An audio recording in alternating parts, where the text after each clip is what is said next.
Только лучший таксопарк, только такси хайп. Ждем именно тебя. WhatsApp и Telegram в описании. Приходи, подключим тебя за 3 секунды. Выводить будешь бабки когда захочешь, ежедневно, ежечасно, ежеминутно. И у нас очень крутая служба поддержки. Жду, пиши. День добрый, Лиговский. Здрасте, да.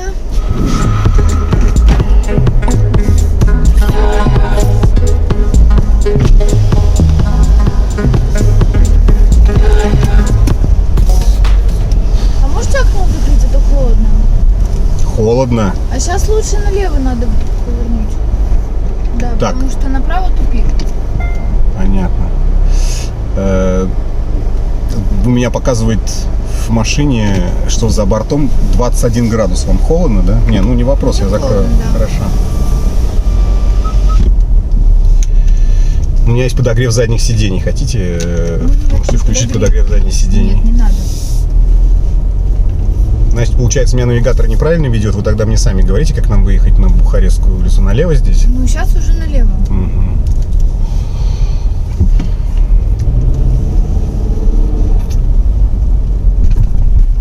А чё, почему у вас навигатор неправильно показывает? Ну, он не у меня неправильно показывает. Он, если показывает неправильно, то у всех. Просто вы делаете акцент на то, что именно у меня он неправильно показывает. Но это не так. Ну, то есть он как показывает, так и показывает. Это же программа. Это же не я ее рисую. Не я составляю маршрут. Составляет программа. Понятно. Вы можете при посадке указать, ну или сами можете сказать, давайте поедем так, как я скажу. Если это там будет не кругами, вензелями через Москву, то мы можем поехать именно как вам нужно. Я не против. Ясно, ясно.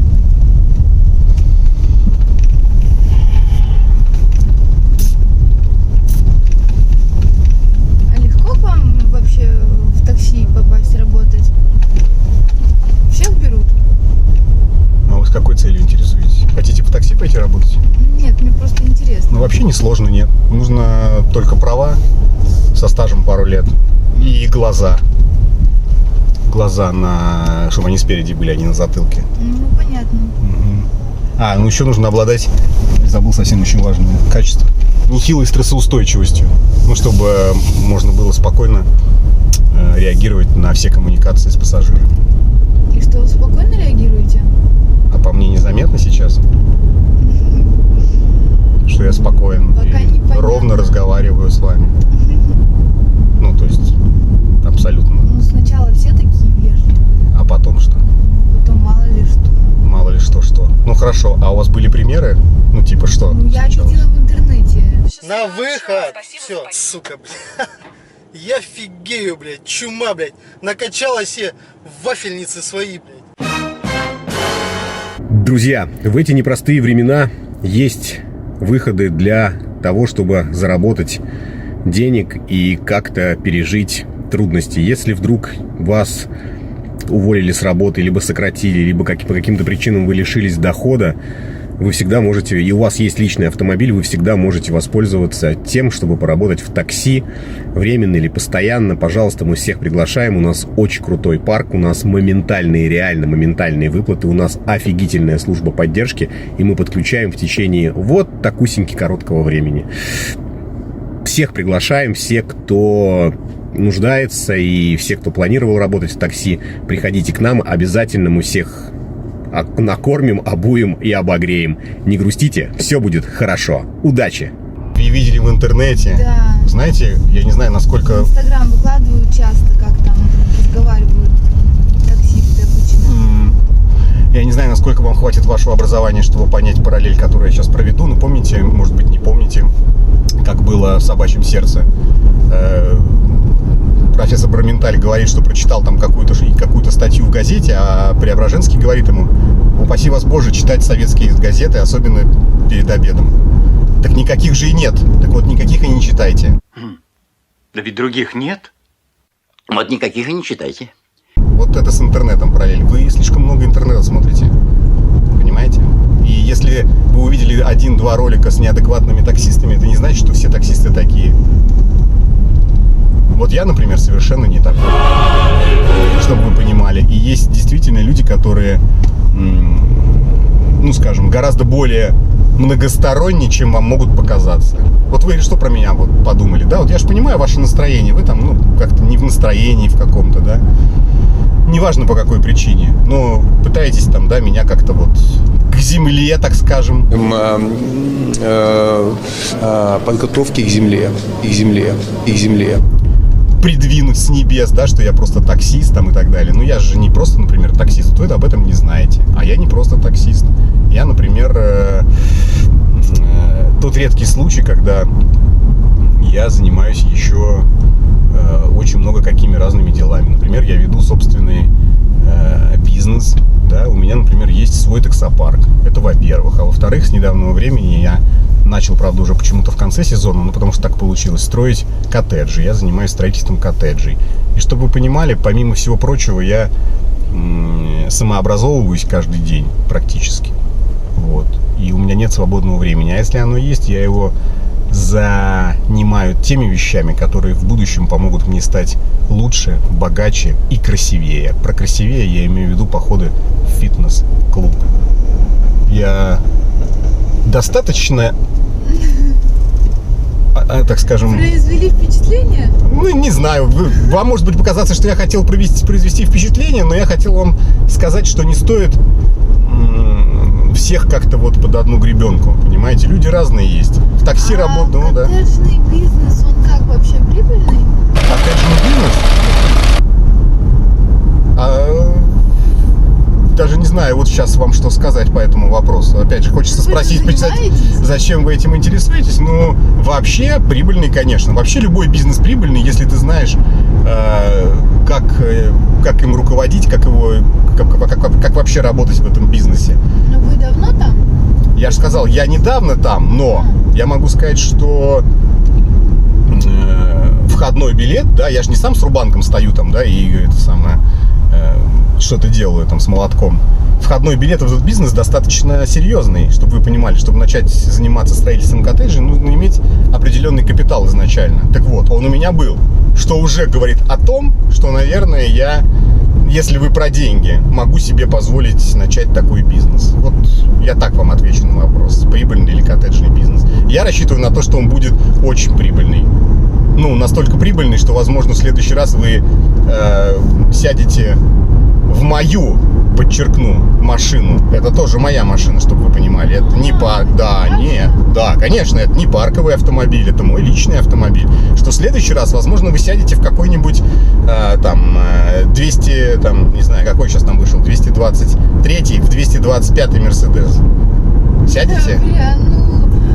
Да, За, между прочим, этот сейчас новый Мерседес. Ну, если вот именно конкретно к вам, то сяду. Ну, хорошо. Но вряд ли такие машины в такси. Хотя если бизнес, да, ну, наверное. А можно где-нибудь остановиться, я вперед присяду? А что, вас укачивает? Ну, хочется смотреть в окно. Переднее. Я понял. Ну, сейчас подождите тогда секунду. Сейчас мы остановимся там за поворотом. Расскажите мне побольше про свой бизнес. Мне интересно. Понятно. Ну, расскажу. Раз интересно. Ну, можете вот здесь, на светофоре, сейчас я остановлюсь, перескочить, я подвину. Перескакивайте.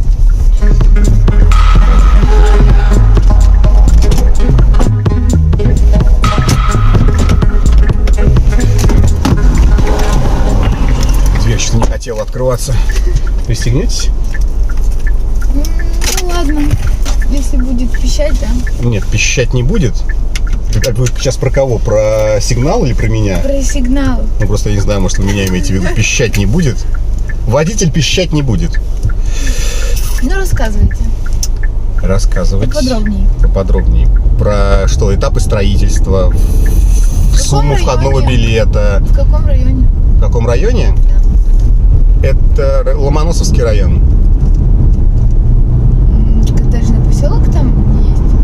Ну, там и коттеджные поселки есть, да. Но у нас сейчас идет в этих самых, в 2 СНТ строительство, 3 дома строятся, в 2 СНТ и в одной деревне.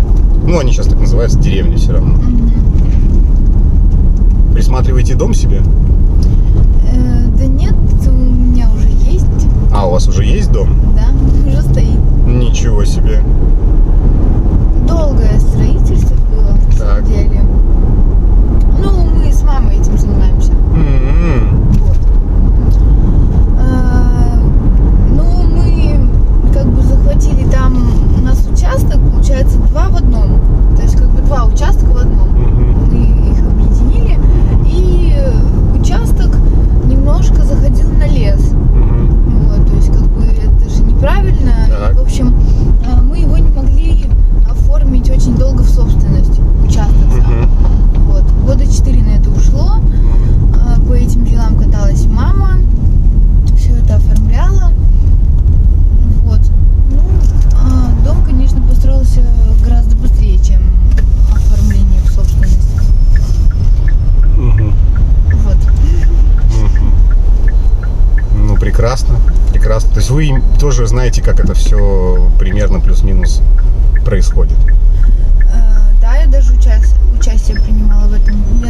Вы же Я умею утеплять стены. Умеете утеплять стены? Да. Тёлки это кто это? Вон отсюда!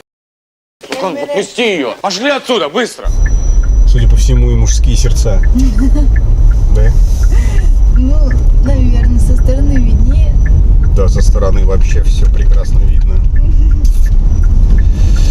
Но, знаете, как показывает практика, не нужно останавливаться на достигнутом. Сейчас есть такой дом, потом можно построить дом побольше, потом можно построить дом еще побольше, потом еще побольше, а потом как дворец в Геленджике с аквадискотекой, если вы понимаете, о чем я.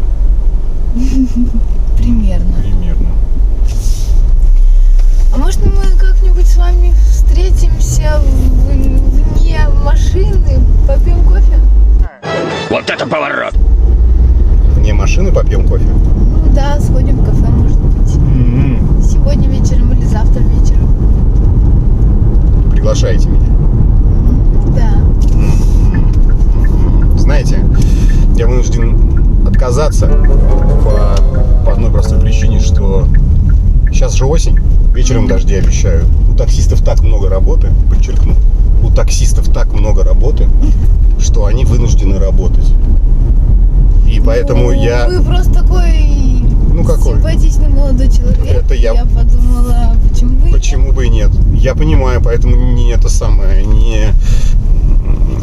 говорю как есть, что работы много и, к сожалению, не смогу вам составить компанию. Но вы не отчаивайтесь. Таксистов еще много ездит. И через одного бизнесмена, поэтому, возможно, вам будет какой-то еще интересный молодой человек, симпатичный попадется. Даже более симпатичный, чем я, который с удовольствием составит вам компанию, и вы с удовольствием с ним выпьете кофе. Хорошо? Хорошо. Очень жаль, конечно.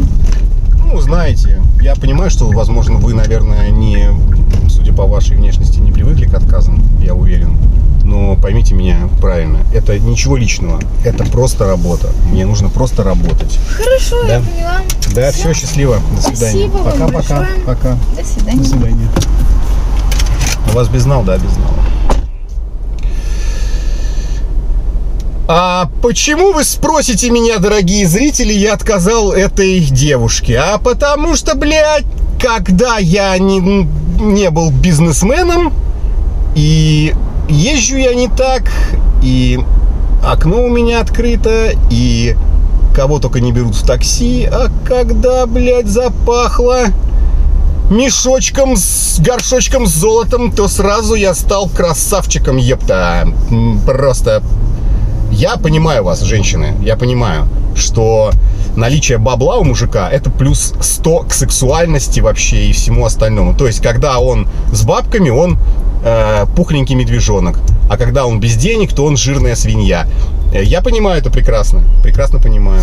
Ну и вы нас тоже поймите. Нам тоже хочется, чтобы все-таки вы нас разглядывали прежде всего хоть что-нибудь, с чем вы сможете жить и существовать без денег, хоть что-нибудь. Вот вы всегда, даже вот это совет женщины, вы смотрите на мужика, да, и вы очень сильно отвлекаетесь на то, что он одет дорогие шмотки, там, на какой-то тачке есть, у него есть бабки. Ну вот, уберите все это и попробуйте полюбить или даже представить жизнь с человеком, у которого ничего нет, вот только вот он такой. Я понимаю, что не хочется, но вы просто представьте, сможете вы хотя бы с ним просуществовать, если, например, вдруг станет все хуево, просчитать, пока он обратно все не вернет. Вот представьте себе такую историю. Если не сможете, то вы...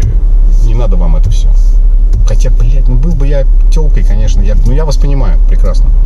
Я вас прекрасно понимаю. А вы, мужики, что, ну пишите, хули, правильно я поступил или нет. Да, конечно, мог бы я, наверное, свои там моменты реализовать, вот, фантазии. Но, блядь, я уже знаю, что она не любит таксистов. Все, блядь. Для меня уже это все. На 5:30. Пишите.